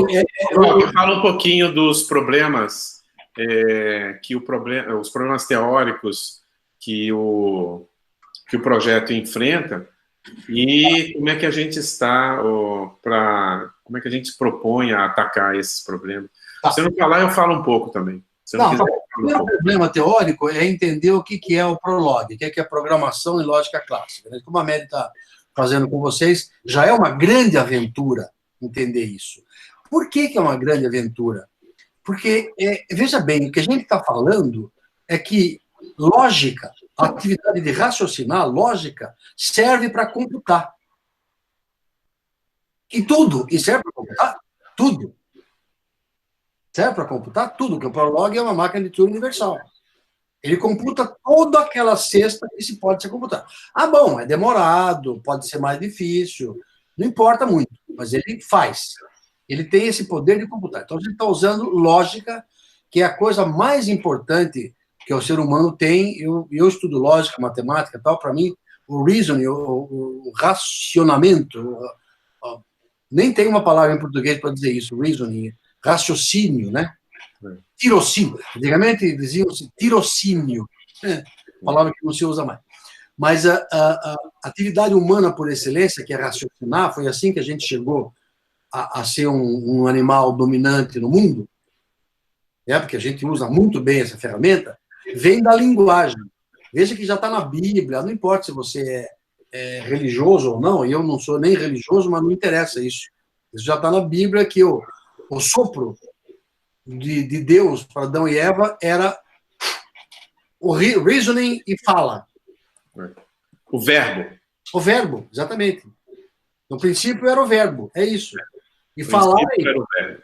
No princípio era o verbo. E logos, lógica, logos é o discurso, é o falar. Então, falar e pensar são dois lados da mesma moeda. Quer dizer, coisas eminentemente humanas, ferramentas maravilhosas que estão na nossa cabeça. Então, o Prolog é a primeira aventura, é botar... Isso não foi invenção nossa, infelizmente, né? Já foi inventado, mas é uma coisa maravilhosa que é fazer essa atividade de pensar e falar ser a raiz da computação.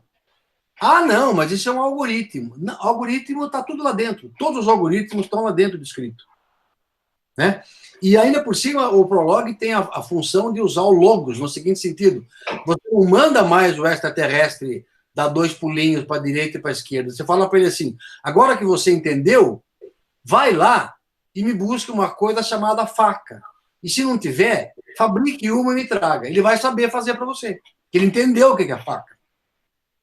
Quando ele entendeu o que é faca, ele pega uma chave de fenda e fabrica uma faca com a chave de fenda. E te traz. Você não precisa mais dar as ordens para ele.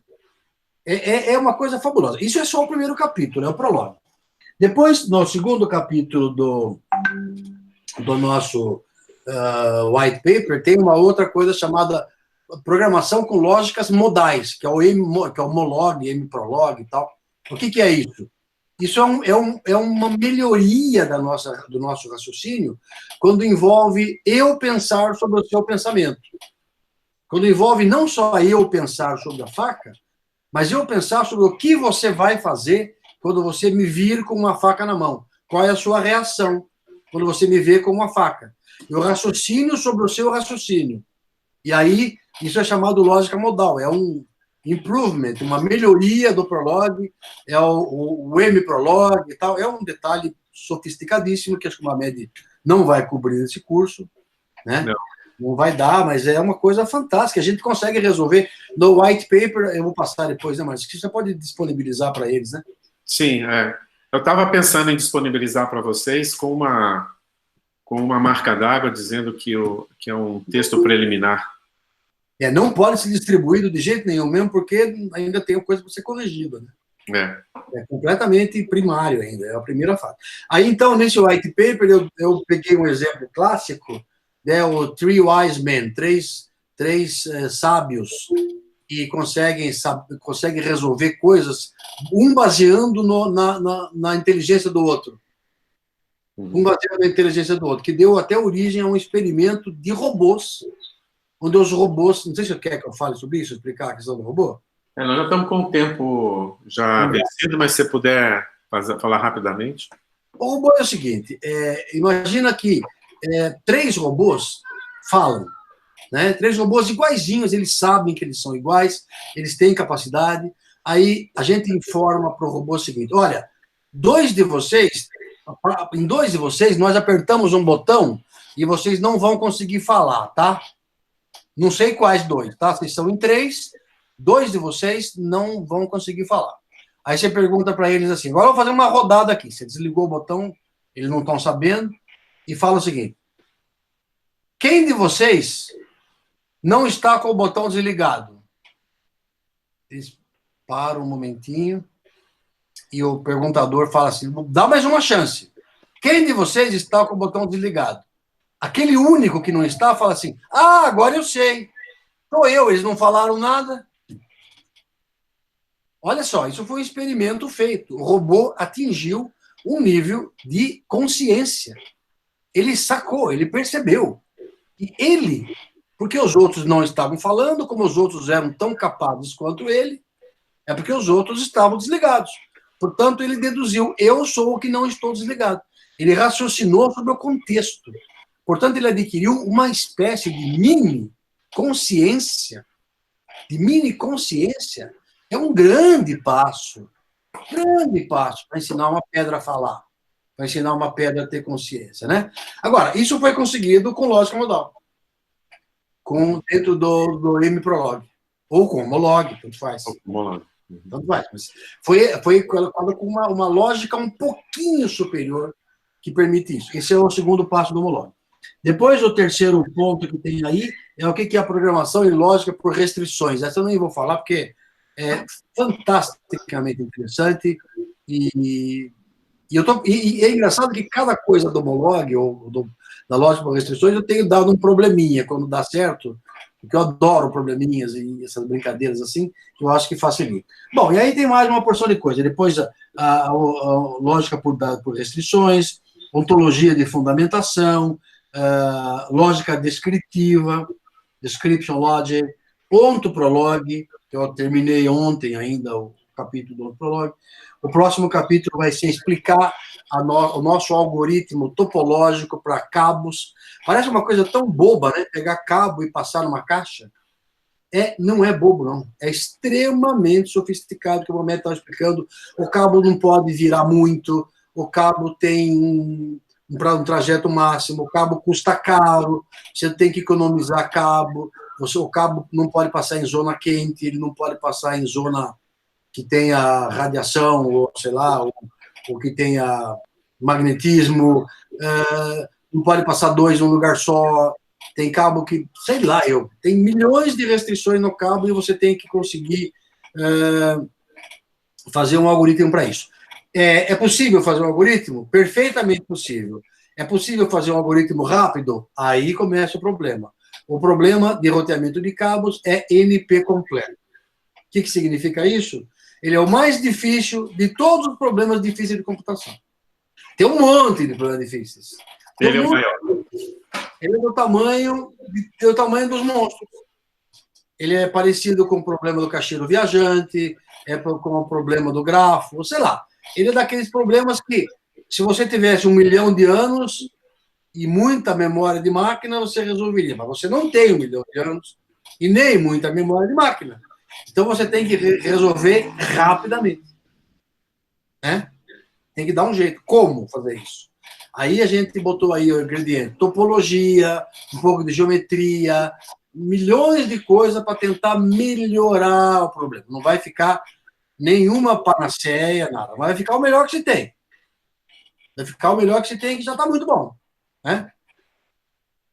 É isso. E, por último, o grande capítulo final vai ser colocar as dificuldades, riscos e análise de futuro desse projeto que o Mamed mostrou, daquela grande ainda, e como é que isso pode ser exportado para outras coisas. Quer dizer, vai ter muita coisa bacana. Eu não sei, agora teria que falar de cada uma dos capítulos e tal, porque não é hoje, né? Não dá para falar hoje, realmente teria que marcar várias outras sessões. Mas eu acho que deu para vocês entenderem que é o seguinte, a gente tem que explicar para o extraterrestre da maneira mais rápida e eficiente possível e fazer com que o extraterrestre tenha alguma coisa parecida com um pouco de humanismo, que é a semântica, que é algo humano. Né? Semântica é uma coisa humana, muito humana. Tá, eu acho que eu resumiria por aqui, Mamed, para não... Muito agradecido, foi excelente. Eu gostaria, então, de encerrar essa parte da apresentação do projeto X-Senso. Como o Walter falou, a gente tem muito mais coisa para falar, mas, obviamente, tem uma limitação de tempo e de objetivo também nosso aqui, né? De também não esgotar, mas esse é o mundo que nós estamos enfrentando. O que eu gostaria de finalizar é o seguinte: tem inúmeros problemas em aberto aqui.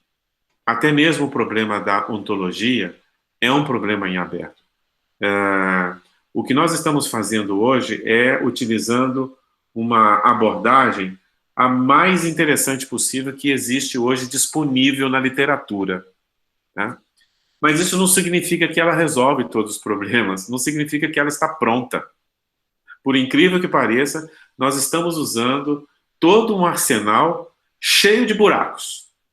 Tem vários alunos de doutorado, nós mesmos estamos orientando um deles, um aluno de doutorado, que está trabalhando exatamente num desses buracos, tentando resolver um problema de uma ontologia que não dá certo com um determinado... Então, são problemas em aberto e que estão sendo hoje campos de investigação, campos de atuação na área de pesquisa, né? Desenvolvendo teses, mestrados, né? Dissertações de mestrado, tudo mais nessa área. Em função disso, nós criamos um laboratório, que está sendo coordenado pelo professor Carnielli, dentro do projeto, que vai acontecer exatamente depois da nossa entrega, que é um laboratório com ferramentas, certamente hoje são as ferramentas mais sofisticadas na área de matemática, né? Nós vamos usar o Isabelle, depois eu posso passar para vocês aí o link do Isabelle, para quem tiver interesse. Nós estamos utilizando o Isabelle, que é uma ferramenta extremamente sofisticada, uma ferramenta onde você propõe teorias para ela e ela propõe demonstrações se essa teoria está correta ou se não está, enfim, completa, etc. Entendeu? Então, para isso, tem que ter todo um arsenal de conhecimento específico, né, para você criar a teoria, botar lá dentro, formalizar isso do ponto de vista, sei lá, mais detalhado possível, né? e para que a gente consiga ter respostas. A ideia é fazer com que esse laboratório suporte tudo isso que nós estamos fazendo e problemas em abertos futuros, inclusive. Tá? O laboratório é uma chance que a gente tem de perpetuação do projeto, é uma chance de geração mais continuada de soluções, de tal maneira que a gente consiga aplicar o que nós estamos vendo aqui em outras situações. Obviamente, a ideia sempre foi essa, nós estamos resolvendo um problema específico aqui da indústria, mas essa é uma abordagem que tende a ser aplicada em vários outros campos. Esse é o grande interesse do Instituto, inclusive. Né? Pegar esse arsenal e transformar isso em um ou vários outros produtos. Né? Então, isso aí aqui mesmo, né, a gente já consegue vislumbrar alguns produtos, né, em consequência dessa primeira entrega. Né? Então, basicamente, o ponto é esse. Eu gostaria de abrir, então, a palavra para vocês se manifestarem e, enfim, e a gente discutir um pouco. Elis, comanda aí.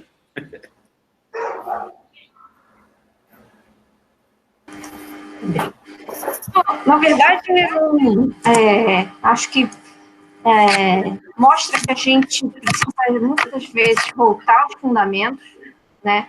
Eu acho que todos nós estamos há muitos anos na área, mas às vezes revisitando os fundamentos é que a gente começa a descobrir outros horizontes, a gente fica muito preso a uma forma de pensar, a uma forma de trabalhar.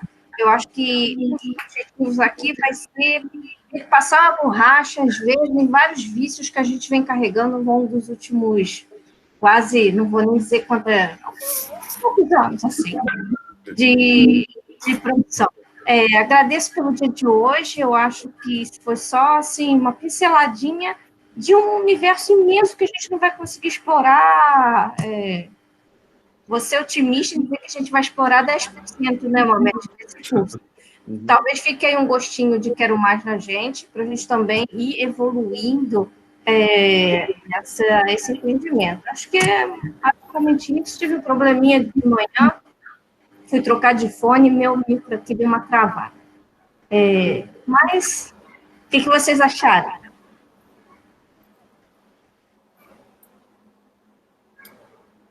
Posso falar, Elis? Olha, eu fiquei assim mega entusiasmado, né, com isso tudo muito novo, quando os professores falaram sobre logos ser o discurso e o sopro ser o verbo. Eu sou cristão e aí em uma certa ocasião eu ouvi que o nada é matéria-prima para Deus. E foi muito interessante mostrar de uma forma de demonstrar que construir algo no nada e dentro dessa forma, você ali dentro, uma vez tendo a forma, colocar as informações desse formato, desse ambiente aí que você cria, né? Então eu fiquei assim, filosofando aqui, eu fiquei viajando, né, nessa ideia. Por exemplo, com base nisso, até mesmo a escrita, a fala, como é que Deus então se comunicava com Adão e Eva? Provavelmente por telepatia, porque ainda não existia o fonema, ainda não existia... enfim, eu achei, tô maravilhado, apesar de ser bem distante, né, assim, longe de entender qualquer coisa, mas fiquei é lindo, como o professor falou, né? É isso aí, vamos desconstruir para reconstruir coisas absolutamente novas, né? Pois é. Muito bem, legal, gostei. Quem mais?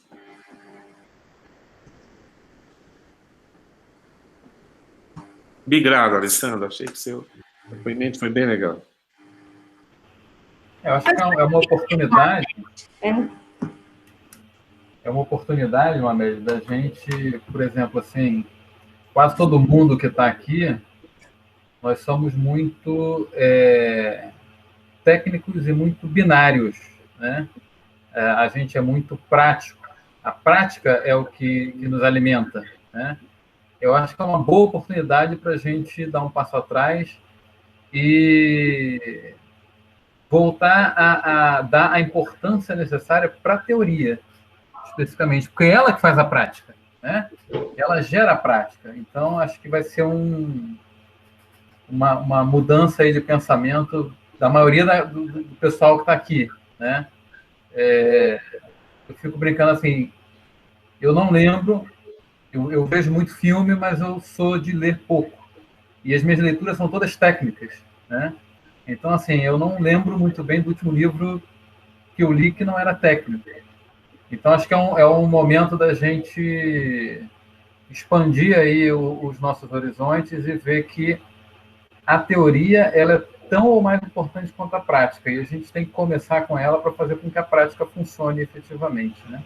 Mais ou menos o que eu pesquei aí, o que eu queria passar. É isso aí, Zé, muito agradecido. Lembrando o seguinte, que do nosso lado também tem muita prática, tá? Porque a gente precisa entregar produto. Professor Mamed, eu cheguei a ler alguma coisa, algo sobre essa parte de semântica, que até o senhor mencionou aí, mas relacionado para a parte web. Sim. Até alguma coisa da parte de médico, usando um pouco desses conceitos de ontologia que se chegou a mencionar. Você conhece alguma coisa nessa área? Se está bem evoluída, como não está?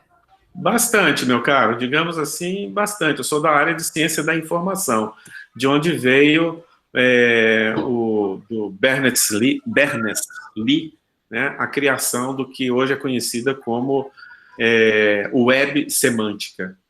Uhum. Ou seja, grosso modo, assim, só para vocês entenderem, né, e aí tem a ideia de ontologias por trás dessa história, é o seguinte, lembra da pesquisa antiga do Google, né, lá no início dos anos 2000, você colocava uma palavra e vinha assim, milhões, né, era milhões mesmo, 10 milhões de matching, né, de resultados que você pegou com aquela palavra, né?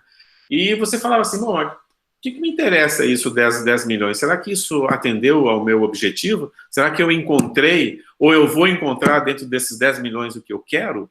Né? Qual que era a característica daquele tipo de busca? Aquele tipo de busca é a busca sintática, exatamente, é a busca por substring, que vocês conhecem muito bem, né?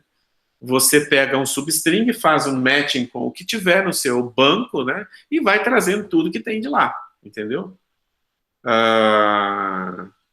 Bom, o próximo passo foi exatamente criar, a partir daí, maneiras de você tentar entender como é que você poderia fazer buscas diferentes.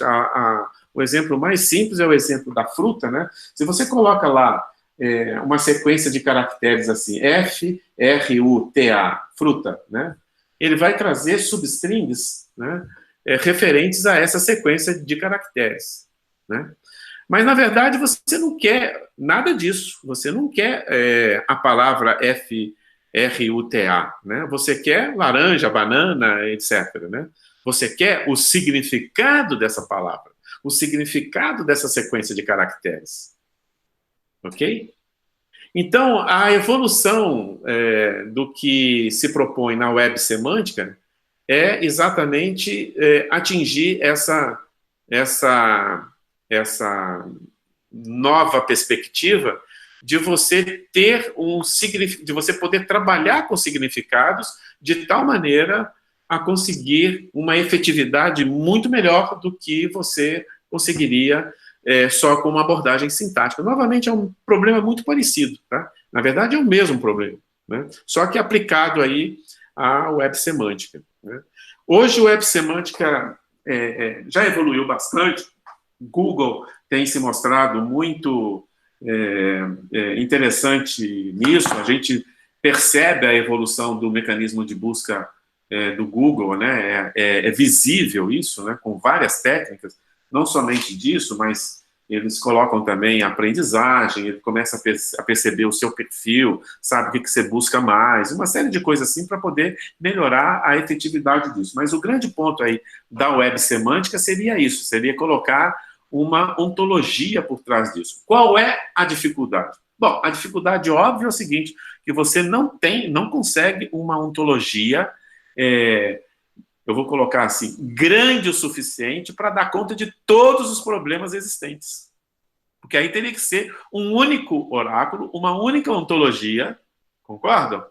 Né? O Google tinha que ter uma ontologia universal, né, com todos os assuntos, com todos os problemas da humanidade lá dentro, de tal maneira que você conseguisse pesquisar o que ocorreu na tua cabeça, ele interpreta isso e te devolve aquilo que você quer. Ora, é uma tarefa hercúlea, né? Eu não vou falar impossível, né? Mas é uma tarefa estupenda, né, para isso.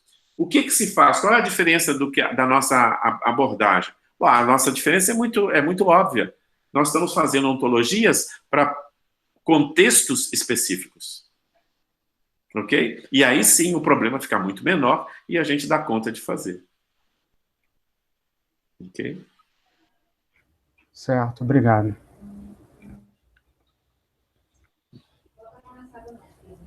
Quem mais? Fala aí, gente, está na hora. Está na hora de tomar um café, professor. Vamos tomar um café agora. Deixa o pessoal falar, senão a gente fecha aqui o boteco e vai tomar um café. Não, eu gostei de boteco, é melhor. O povo vai se soltando com o passar dos dias. Com o passar dos dias, né? Então, tá todo mundo ainda um pouco travado com essa... Eu deixo, então, um desafio para vocês, tá? Nós falamos, né? Eu dei aí uma lista dos temas que nós fizemos. Eu gostaria que vocês dessem uma olhada nisso e gerem dúvidas, gerem perguntas, né? Por uma próxima oportunidade, a gente tentar elaborar essas dúvidas que vocês tiverem, né? Eu gostaria também de agradecer imensamente ao professor Carnieri pela ajuda e agradecer a todos vocês, né, por essa primeira aproximação. Nós voltaremos na quarta-feira, hein? É isso? Amanhã, então, a gente enforca? Amanhã a gente enforca. Amanhã a gente vai para casa porque é feriado, né? A gente vai curtir o feriado. Deixa eu só combinar com vocês, no dia 23, vamos ver se a gente dá um esticadão só na parte da manhã, porque também é feriado aqui no Rio. Ah, sim. Né? Qual é a sua proposta? O podcast vai viajar, né? Todo mundo... Sim, claro, tem que viajar, tem as praias no litoral. Exatamente, eu entendo. Vai ter que sair cedo, né? Senão exato, Tem problema de hotel, né, que precisa combinar. Tem tudo certo. Exatamente. Tem gente que vai fazer piquenique, né? Então, assim, acho que a gente também está travado ainda nesse formato todo, né? É diferente.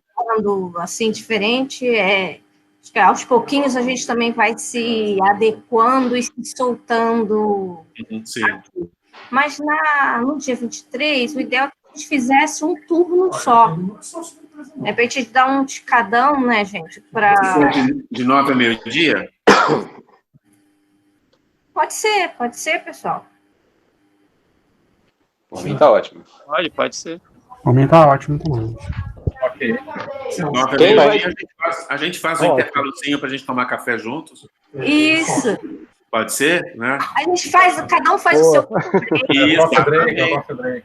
Exatamente, um coffee breakzinho pode ser? E aí a gente deixa um piquenique aqui. A gente faz o tal piquenique aí. Deixa eu falar uma coisa que eu verifiquei ontem, acho que é interessante para vocês. Não sei se vocês viram, eu vi a live do Roberto Carlos, de quem eu nunca gostei. Nunca gostei do Roberto Carlos. O cara tem 80 anos, cara. Você começa a ter que gostar, né? O cara tem 80 anos. Agora ele virou cult, né? Nunca gostei do Roberto Carlos. Mas não é esse o ponto da minha fala. Eu ouvi a Lady Gaga. Não sei se vocês viram que a Lady Gaga fez um negócio enorme e tem dezenas de caras cantando e gente famosa. Vocês viram? Sim, sim. Não tem. O que eu fiquei abismado de ver, positivamente abismado, não a qualidade da música, muita coisa, eu gostei, eu não gostei, não interessa muito. É o seguinte, é a qualidade caseira e muito envergonhada da maioria dos grandes artistas quando faz as coisas em casa sem estúdio. Né? Então a gente fica preocupado às vezes, eu vou falar, minha imagem não vai sair boa, eu vou ter que ter a melhor parede, botar uma parede com cheio de livro para ver que eu sou professor e tal, aquela coisa toda aí, ficar preocupado, meu microfone não vai ser bom. E o pessoal, o Roberto Carlos, eu falei, pera um pouquinho, Roberto Carlos dando esse showzinho michuruca, as músicas dele ele cantou e tudo, não estou falando isso. O acompanhamento, ele estava sendo acompanhado de 2 caras com teclado, só, sem violão, sem nada, sem bateria, tal. Quando ele falava assim, a bateria agora, gente, a bateria um pouquinho. Era um backzinho lá que tocava a bateria. Quer dizer, uma coisa meio bastante artesanal. Isso é o Roberto Carlos, né? Tem um estúdio na casa dele, na Urca, onde ele mora ali, tudo, um dos apartamentos dele só dedicado para estúdio. E mesmo assim, sem a ajuda de 50 profissionais do lado dele, ficou muito amador. E a Lady Gaga, então, meu Deus do céu, um amadorismo total, até bonito, né? Humano e tal. Não estou reclamando disso, não. Eu achei bacana. Achei que a gente tem que aprender um pouco com isso. Acho que isso não vai nos incentivar. E eu fiquei mais feliz, porque eu fico preocupado de dar aula e falar, bom, como é que eu vou me apresentar para meus alunos em sala de aula, assim, sem uma luz maravilhosa, sem a camisa azul correspondente? Deixa. Fica assim mesmo, fica preta mesmo. Então, né? É um pouco para nos incentivar. Isso que eu queria dizer. Ok, gente. Então, combinado. Obrigado, Walter. Beleza, gente. Obrigado. Até dia 23, às 9 da manhã. Obrigado a vocês. Mas dia 22 temos aula, Mamed. Hein? 22 temos aula. Desculpa, 20. Hoje é 20, exatamente. É 22. É 22, né? Isso. Ou você está propondo para dia 22 ou 23? 22. 23. Não. Dia 22 é normal. 22 é normal. 23 como é feriado aqui, isso. 23 que é feriado aí. Tá bom, entendi. A gente tem que ir na missa de São Jorge, né? Isso, exatamente. Tem a missa de São Jorge e tudo, Aliás, vocês já pediram para São Jorge matar esse dragão aí, hein? Vamos aproveitar, né, gente? Aproveita e já faz o pedido. Olha, que o piscinão de Ramos cura tudo, hein? Tá bom, gente. Grande abraço para vocês. Obrigado. Tchau, gente. Mais. Obrigado. Um abraço. Tchau. Obrigado, até quarta. Tchau, obrigado. Até mais. Tchau. Falou, tchau, tchau. Tchau.